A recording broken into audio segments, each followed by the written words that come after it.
When I started taking music seriously in 2009, I was 13 and had no idea I would branch into making chiptune music. Over time, my skills developed, and in the span of 5 years, I considered my composition and production abilities to be pretty decent.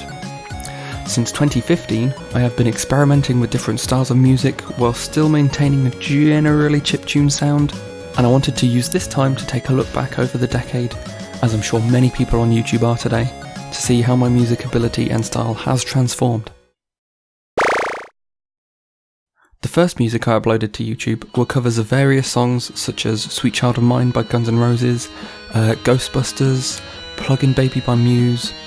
I unlisted them a couple of years ago because of their absolutely devastating quality. See for yourself.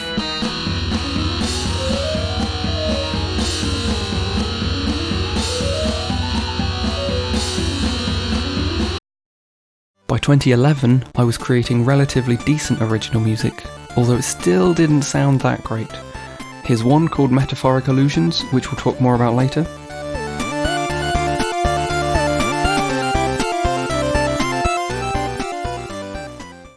At the end of 2013, I produced a fully original album called Growing Darkness. This is the furthest back you can go where it still has my personal kind of sound attached to it, and as you can imagine, I was incredibly proud of this at the time, and in some respects I still am.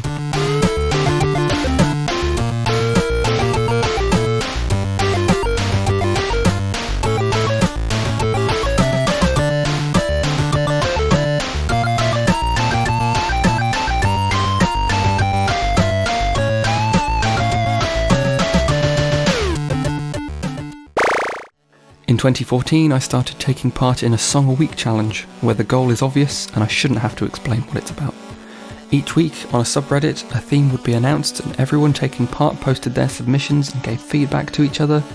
This is really where my skill level started to get good, because I was putting regular effort into finishing a song and trying to make it sound good.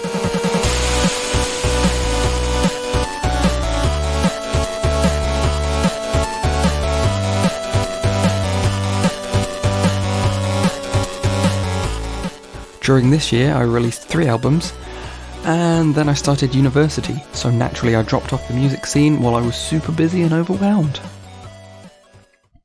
In 2015, I didn't take part in Song a Week. Lots of personal things were going on that just didn't give me the time that I needed.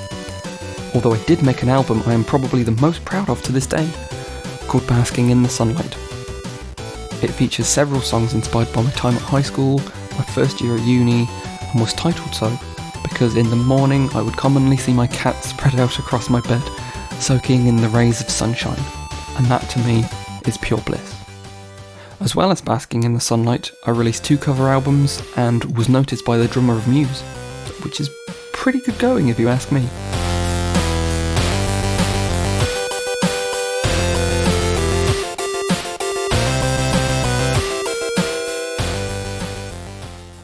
In 2016, during my second year of uni, I didn't really leave the house much. I was mugged on my second night back, had my phone and wallet stolen, and subsequently didn't really leave unless I had to. This, however, gave me plenty of time to create music, and so I got back into Song a Week.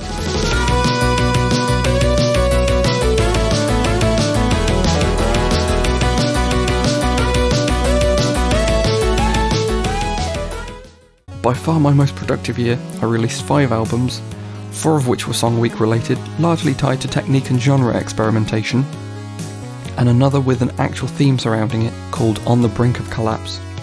This is probably my second favourite album of mine, as it represents a lot of negativity that happened during this year. To recap, we lost a lot of celebrities since Christmas, including David Bowie, Carrie Fisher, Alan Rickman, George Michael, Prince, and so many more.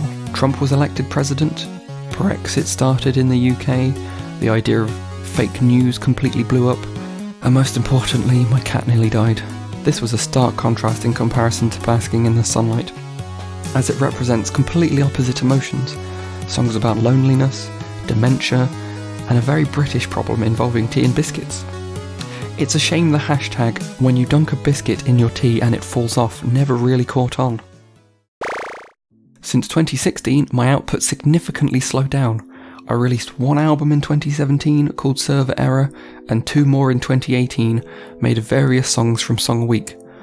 Although it wasn't regular anymore, and my latest album, End of an Era, clearly signified that. I'd finished education entirely, because I have a computer science degree now. I got my first full-time job, and eventually our 2 cats went to kitty heaven, and people who were in my life regularly had moved on like I had too.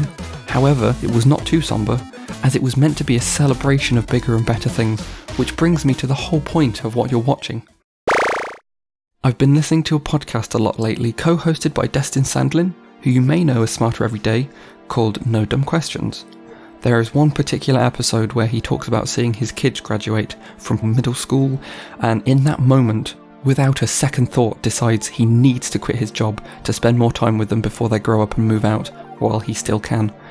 In the same day, I was pointed towards an article written by CGP Grey called I Have Died Many Times, in which he realises that over the span of 10 years, people completely change.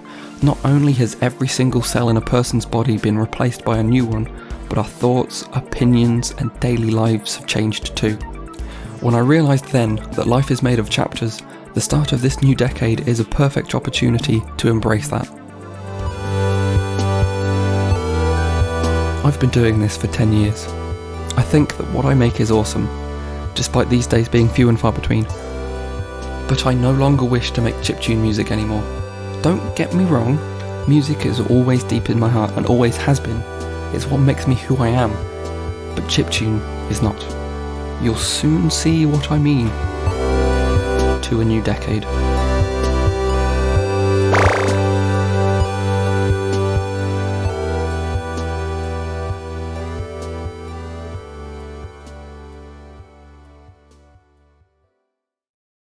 Earlier, I mentioned a song from 2011 called Metaphoric Illusions. To celebrate 2020, I have remade it using the skills that I've picked up over the last 8 to 9 years, and while the song is not really a great technical achievement, I think the difference is very clear to hear.